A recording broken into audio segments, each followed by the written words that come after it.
In 1857, a sealed document was discovered in the basement archives of a long-abandoned rural courthouse near Sedalia, Missouri. Its pages brittle, its ink faded.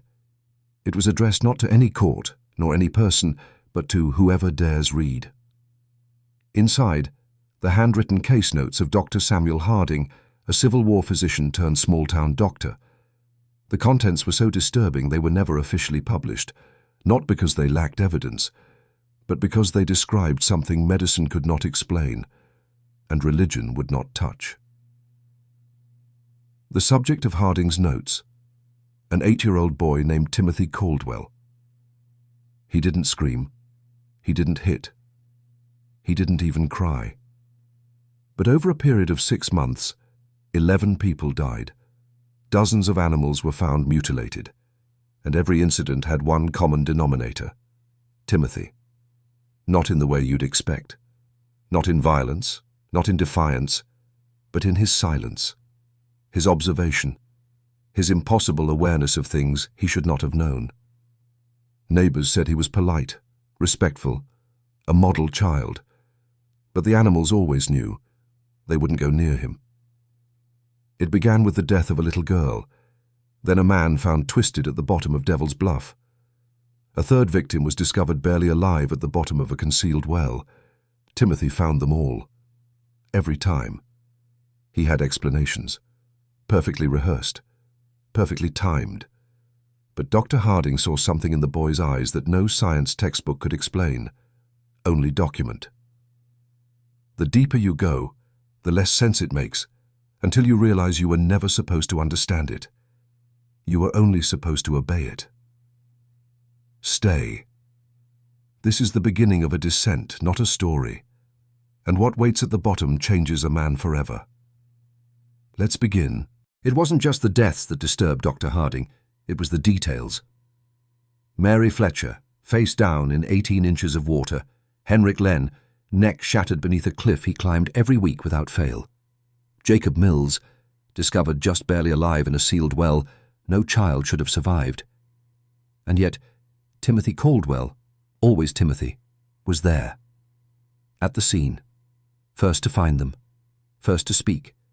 First to remember everything in pristine, almost surgical clarity. And the details, they were too precise. He recalled the exact angle of Mary's arm, caught in reeds. He described the way Henrik's hat tilted in the thorn bush, as if it had been placed. When Jacob's body was pulled from the dark, Timothy spoke of hearing a voice crying in the woods, through 40 feet of brush and rock. Dr. Harding wrote in his journal, "This boy does not observe like a child. He catalogues, measures, assesses. I have seen soldiers who detach from pain, but never children, never with this calm." Timothy's presence at church, at market, even at funerals, was always the same, composed, respectful, yet completely unfeeling. He watched others grieve like an anthropologist, observing a dying species. And Harding began to ask a question he dared not speak aloud. What is Timothy Caldwell really studying? Because it wasn't grief, it wasn't life, it wasn't God. He seemed drawn to death, not as a horror, but as a mechanism. And that's when Harding noticed the pattern. It wasn't random. The deaths weren't accidents. They were trials, like steps in an unseen experiment. The body count rising, the distances increasing, the boy's knowledge expanding. This wasn't misfortune. This was method. And if you believe in evil, not as a ghost story, but as a system, a quiet, precise algorithm hiding inside children, inside families, inside you, then you're ready for what comes next. But you can still leave. Before we go deeper, by October of 1866, Dr. Harding had stopped trusting coincidence. Too many deaths, too many details, too much Timothy Caldwell. He began making unannounced visits to farms near the Caldwell homestead, masking his investigation as routine medical care. But what he found wasn't illness. It was something colder, systematic, Livestock dying in clean, efficient ways, necks snapped with anatomical precision. Not wolves, not disease, not even human malice as most understood it. These were the signs of someone studying living systems by destroying them. 18 chickens on the Patterson farm, 3 calves on the Wickhams, a prized bull at Robert Dunham's found paralyzed in a ditch with no visible trauma. And always, a neighbor had seen Timothy nearby. He waved, he smiled, he greeted them politely, and something died that night. Mrs. Eleanor Patterson described it best. He's like a shadow made of manners. No child should be that calm. And the animals, they always knew before we did. Dr. Harding began documenting the pattern. A web of death forming outward from the Caldwell farm. Not sudden, but slow, like erosion, like design. And Timothy was watching it unfold. During each visit to the Caldwell house, the boy would linger nearby as Harding examined Thomas or Sarah, never interrupting, never interfering, but listening, eyes fixed on the doctor's hands, his tools, his words. "How do you know if someone's really dead?" Timothy asked once, with the detached interest of a student. Harding didn't answer, because the truth was worse than the question. What if Timothy wasn't killing for violence, but for understanding? What if the deaths were his curriculum? A self-taught science hidden inside a boy's frame. And if that's true, then the next logical step is even darker. He's not finished. The experiment continues. And you, watching this now, you're already inside it. The most chilling thing about Timothy Caldwell wasn't what he did. It was how he made everyone else believe it was nothing. Dr. Harding began to see it clearly. The way the town excused it all, explained it all. Because the alternative was unthinkable. That evil could wear the face of a child. That death could walk into your house, offer to help with chores, and leave your livestock mutilated by morning. People needed to believe in innocence. Timothy gave them that. Polished, polite, and impossibly calm. But Harding knew the look of a predator. He had seen men bayonet each other in silence during the war. He had watched boys cry out for mothers as they bled from cannon wounds, but none of them unnerved him like Timothy Caldwell. Why? Because the boy didn't fight, didn't beg, didn't feel. He simply observed. Harding's private journals, hidden from public record, began referring to Timothy not as the boy or the patient, but as the mechanism. And what disturbed him most was the possibility that Timothy wasn't alone in what he was. What if he was only one instance of something older, something that wore flesh like clothing, that learned our routines, our gestures, our polite customs, not to join us, but to mimic us. A mimic doesn't need to feel. It only needs to convince. And that's exactly what Timothy did. One death at a time. By winter, Harding had compiled over 40 incidents. Animal deaths, strange illnesses, unexplained injuries, all within walking distance of the Caldwell farm, but still no proof, just patterns, just fear. Until he found what was buried in the barn. That's next. But before we descend further, if you feel something shifting inside you, a knowing, lock it in by commenting this phrase below. I do not dream. I remember. Repeat it twice. Because from here on out, we don't return the same. The barn was old, sagging, forgotten by most. Thomas Caldwell used it mostly for tools and winter storage, but Harding noticed something during his visits. Timothy spent long hours inside, even when there was no work to be done, no chores, no reason. He decided to investigate. Late November, under the pretense of delivering tincture for Sarah's cough, Harding arrived early, too early. Timothy hadn't yet returned from the field, and Thomas was tending to a broken fence. Harding walked straight to the barn. What he found changed everything. At first it looked like scraps, broken boards, rusted hinges, rope. But the deeper he moved into the shadows, the more intentional it all became. The floor was cleared in a perfect circle. In the center, chalk markings. Erased, redrawn, etched again. Strange symbols not of English, Latin, or any medical notation Harding recognized. Surrounding the circle, bones. Small ones. Clean, arranged. Some were clearly animal, chicken legs, pig vertebrae, but others were less certain. One appeared human, a finger bone, child-sized. And then he saw the notebooks. Not written in Timothy's hand, but compiled like lab records. Drawings of insects, of birds with their wings removed, of pigs dissected along the spine, labeled, numbered, with notes on how long they took to die, how they sounded. The cold precision was unmistakable. This wasn't psychosis. It was study. Purpose. Harding didn't speak to anyone that day. He rode straight home and locked the door. That night he wrote, "The boy is not experimenting on animals. He is rehearsing, preparing for something larger, something human." He had seen this before, on battlefields. A soldier who sharpens his blade does not plan to admire it.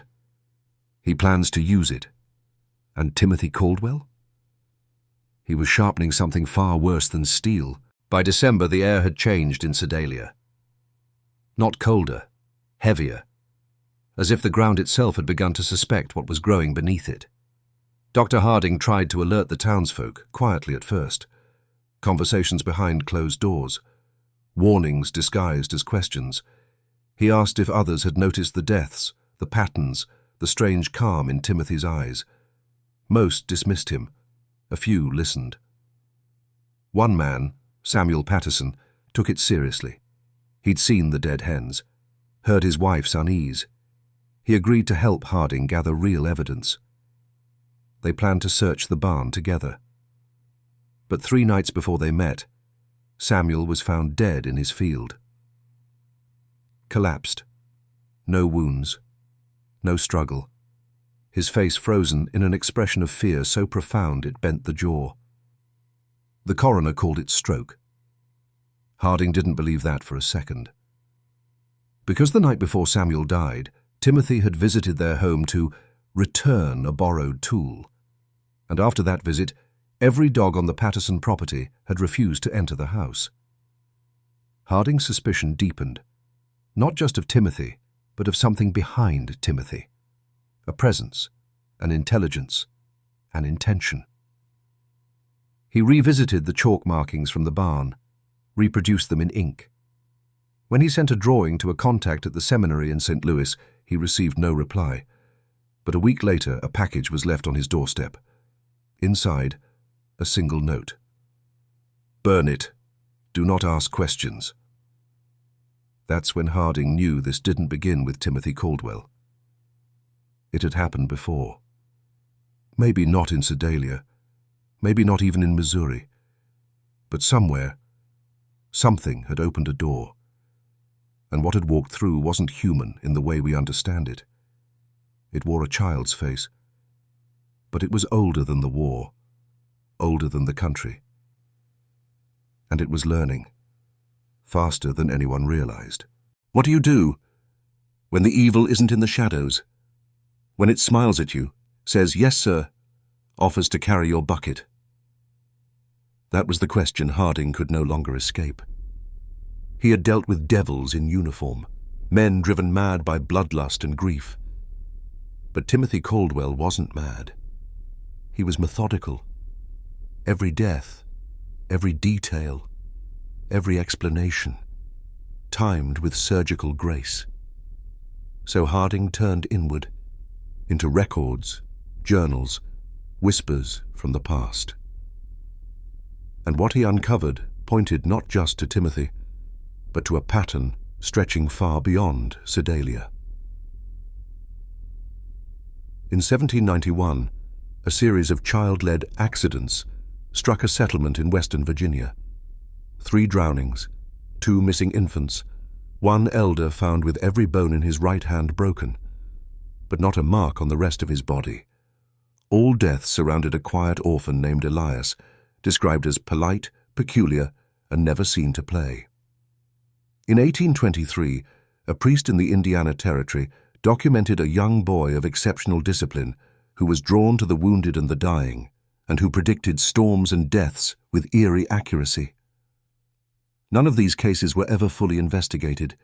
Each time, the records stopped, buried in archive basements, or quietly lost. Different names, different towns, but always the same description: a child with pale eyes, silent, brilliant, watching. Harding was no longer asking if Timothy was a danger.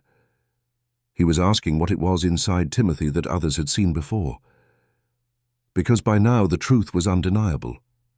This wasn't a troubled boy. This was a carrier. And Sedalia wasn't the first to be infected. Just the next chapter. The sickness isn't loud. It's polite. And it shakes your hand while it studies how you'll die. On the morning of January 3rd, 1867, something happened that confirmed Harding's worst fears. A fire broke out in the west barn of the Dunham estate, an old structure rarely used, empty except for bales of straw and a few rusted tools. There were no footprints in the snow, no lantern oil spilled, no flint left behind. But when the fire was extinguished, 3 things stood out. First, the pattern of the burn. It wasn't chaotic. It was contained, as if the flames had been directed like a paintbrush. 4 perfect concentric circles scorched into the ground. Second, in the center of the burn, untouched by flame, was a dead fox. No visible wounds, no signs of trauma. Its eyes were open, fixed on nothing. Its neck twisted in the exact angle Harding had seen on the Patterson chickens.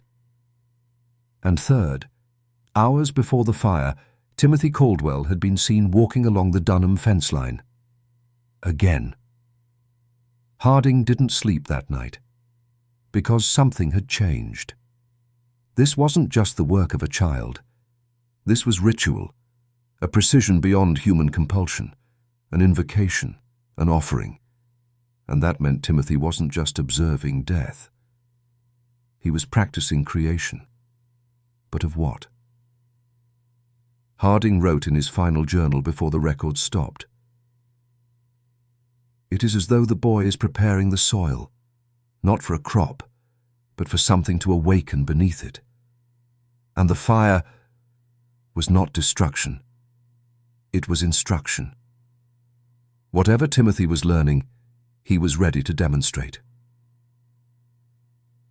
The next morning, Harding rode to the Caldwell farm, prepared to confront whatever answered the door. But Timothy was already outside, sitting on the fence, legs swinging, smiling. And he said, "Dr. Harding, I was wondering when you'd see it." Then he reached into his coat and handed the doctor something wrapped in cloth. The finger bone was still warm. He didn't speak. He just watched. As Dr. Harding unwrapped the cloth, Timothy stood calmly, eyes unblinking. The bone was small, another child's, still red at the base, tendons clinging like roots. It hadn't been buried. It had been offered. "Where did you find this?" Harding asked, voice tight. Timothy tilted his head. "I didn't find it. I made it." The world stilled. Harding later wrote, "In that moment I saw no child. I saw something wearing a child." He looked into Timothy's face and saw awareness, not innocence, not guilt, a total absence of moral weight. The boy understood death as a system of parts, like a clock, and he was no longer content to observe. He had moved to creation, to engineering. That day, Harding made the first call for intervention. He told Thomas and Sarah Caldwell that their nephew might be suffering from a rare condition of the mind, that Timothy needed medical observation in St. Louis, a formal diagnosis, treatment. Thomas hesitated. He had grown dependent on Timothy's labor. Sarah was harder to read, but Timothy himself answered for them. "I think that would be good, Doctor," he said. "There's more to learn there." And with that, he climbed into Harding's carriage, without resistance, without fear. The journey took 3 days. Harding kept his journal hidden, writing only at night. Each time he glanced back at Timothy, the boy was already watching him. Never blinking, never sleeping, just waiting. Harding would later write, "Sedalia was not the infection. It was just the first bloom." Because when they reached the city hospital and Timothy was led into the observation room, he did not resist the orderlies. He simply whispered, "It's already started." And then he smiled. St. Louis, 1867. Timothy Caldwell was placed under 24-hour observation in the psychiatric wing of the Missouri State Hospital, a facility used primarily for Civil War veterans suffering from shell shock and catatonia.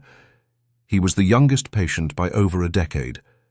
The staff noted his behavior as exceptionally well-mannered, quiet, respectful. And yet within 1 week, 3 patients on his floor were dead. One drowned in his own bathwater, though no staff reported running the tub. One choked on bone fragments that had not come from his meal. The third, found curled in the fetal position, every single tooth removed, but no blood, no trauma, no marks. Timothy, as always, was never seen near any of them. But the hospital cats stopped entering the wing entirely. Dr. Harding demanded access to Timothy's daily reports. What he found were gaps, entire hours unaccounted for, orderlies dismissing odd behavior as dreaming or quiet time. One staff member noted that Timothy had taken to walking the hallways at night, barefoot, whispering to the walls. When asked what he was doing, Timothy replied, "Teaching." Harding realized then, the hospital was not a cage.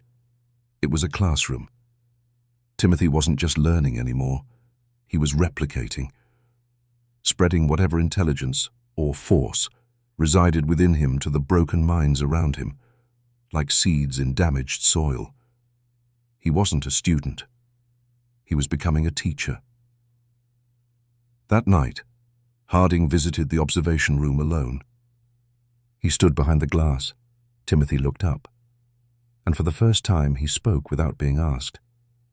"It doesn't need all of them, just the ones that listen." Harding staggered back, because he knew. Some men break from trauma, others awaken to something ancient that waits for broken minds to open like doors. And Timothy Caldwell was the key. 2 nights later, the screaming began. Not from Timothy. From the other patients. Men who hadn't spoken in years were suddenly shrieking, not in pain, but in recognition. One cried, "He showed me!"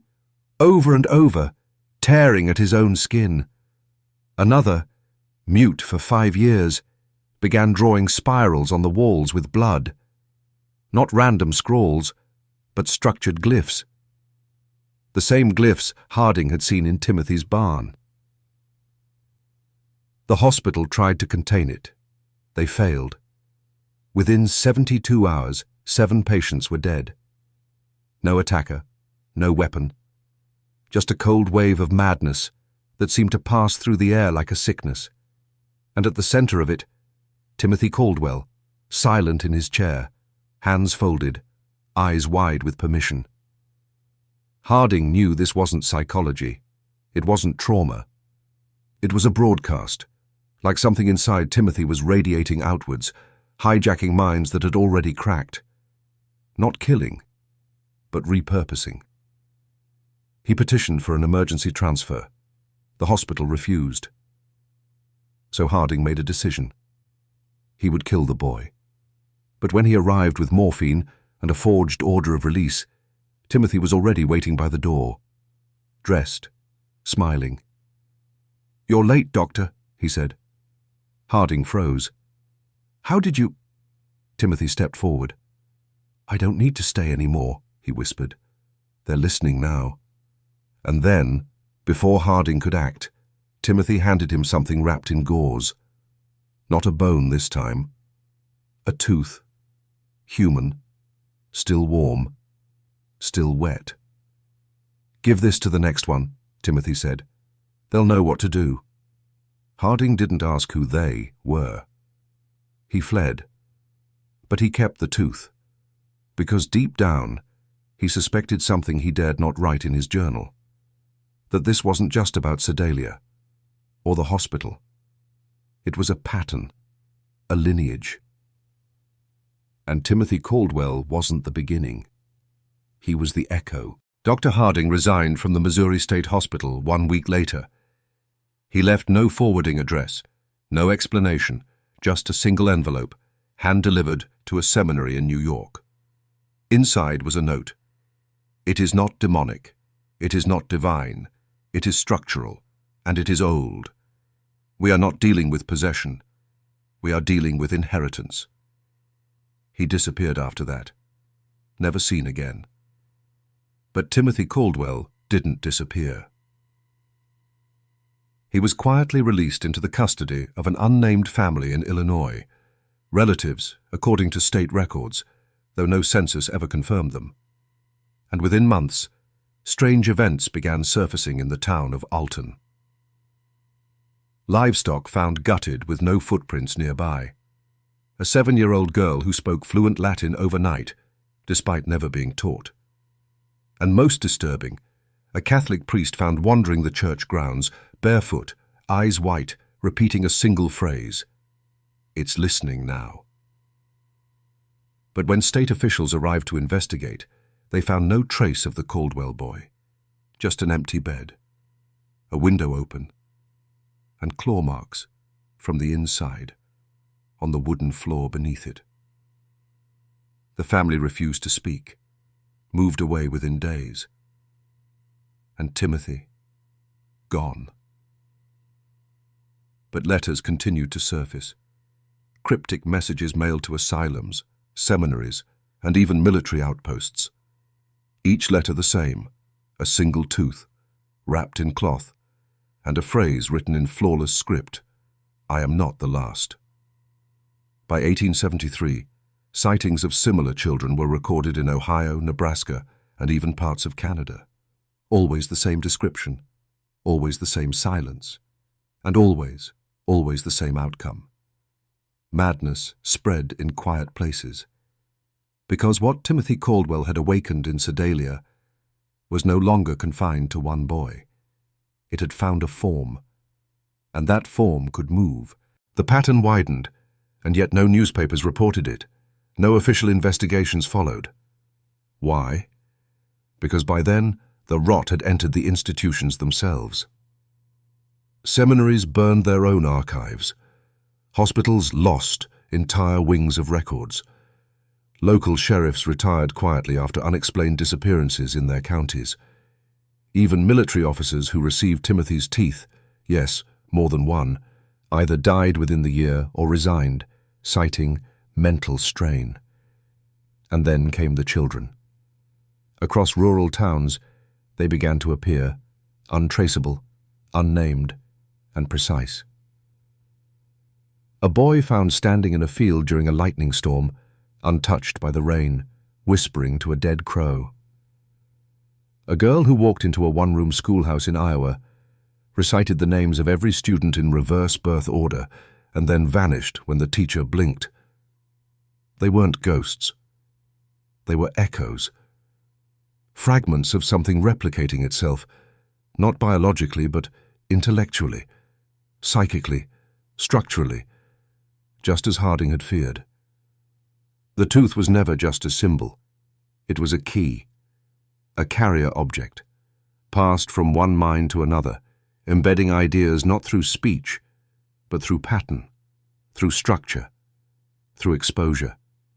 You didn't need to believe. You only needed to see it. Once. Because after that, the mind would begin the arrangement itself. And here's the horror. Not everyone noticed. Not everyone broke. Most continued on with their lives. But some began drawing spirals in the dirt. Some started dissecting animals to see how they fit. Some woke up screaming a name they didn't remember learning. The contagion wasn't fast. It was patient. And in that patience, it spread farther than anyone realized. By the time Sedalia tried to erase the Caldwell name from its records, it was already too late. The boy wasn't the monster. The boy was the door. By 1875, the name Timothy Caldwell had become a myth, whispered only in corridors, among archivists, burned-out psychiatrists, and defrocked priests. But the evidence remained, stitched together across silence and shame. In one report from Kansas, a rancher described his son carving spirals into the barn floor. When asked why, the boy said, "So it knows where to land." In Michigan, a nun at St. Bridget's orphanage reported 4 children forming a circle during morning prayer. None of them remembered doing it, but the marks on the floor were burned in, circular, layered, precise. And in a psychiatric ward outside Denver, a war veteran whispered the same name over and over. Caldwell, Caldwell, Caldwell. He had never been to Missouri. He had no known family.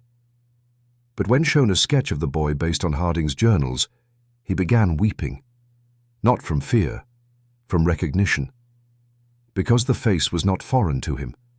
It was familial. That's when a darker theory emerged, one that few dared record. Timothy wasn't unique.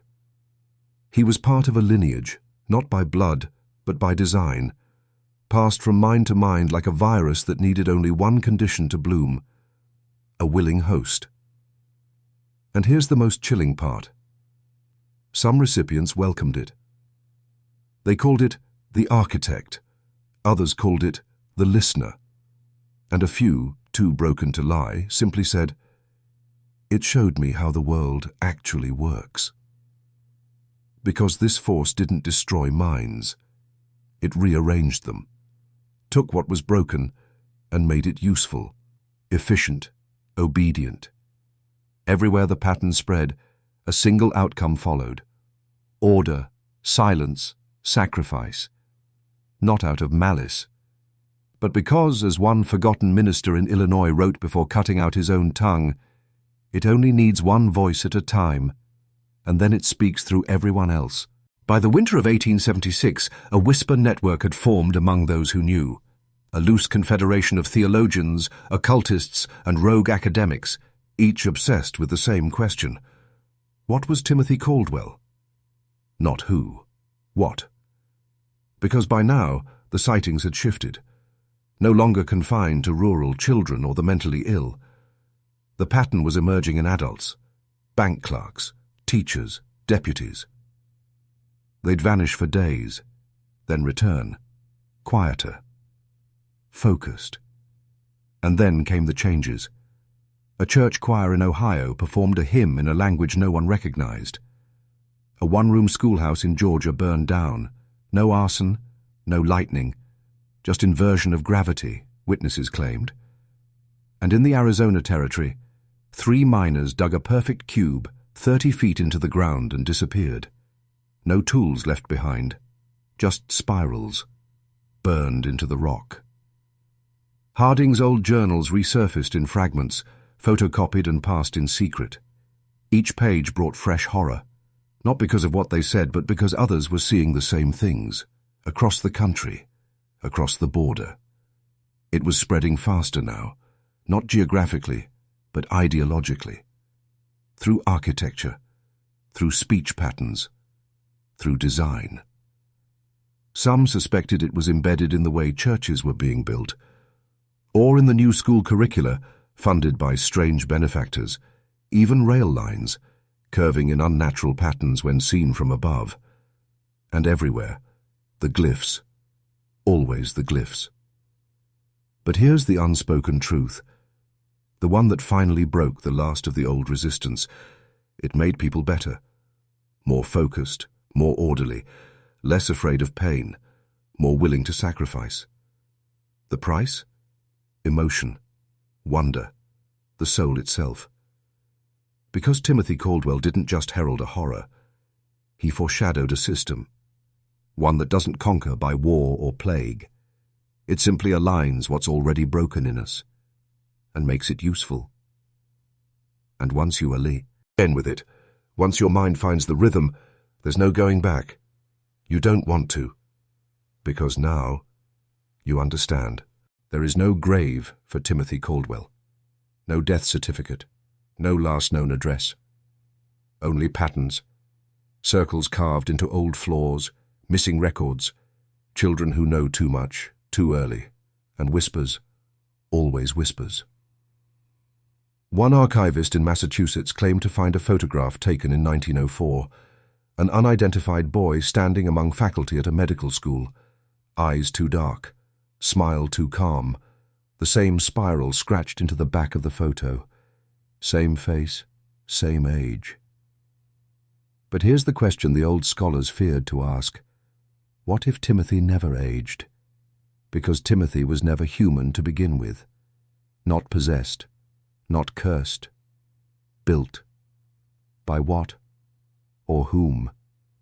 Some believe the answer lies beneath Sedalia, in the ruins of that collapsed barn.